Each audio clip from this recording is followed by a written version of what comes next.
भतार लागे गईलू, असो के होली ही गोरी फीका फीका कैलू।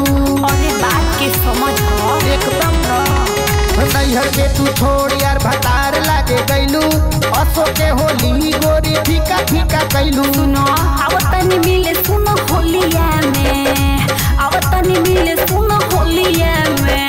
ए बाबा का हो रंग डाल ली हो हमारा तू चोलिया में, रंग डाल ली हो हमारा तू चोलिया में, रंग डाल ली हो हमारा तू चोलिया में।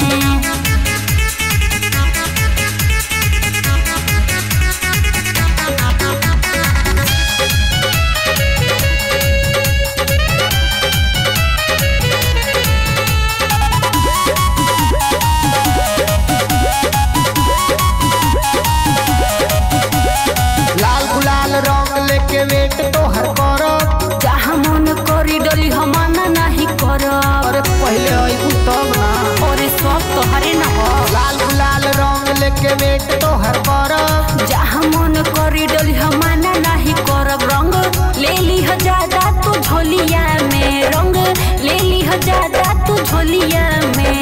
बर्दाश्त नहीं हो। अरे तो बर्दाश्त करो। रंग डाल ली हो हमारा तू चोलिया में, रंग डाल ली हो हमारा तू चोलिया में, रंग डाल ली हो हमारा तू चोलिया में, रंग डाल ली हो चोलिया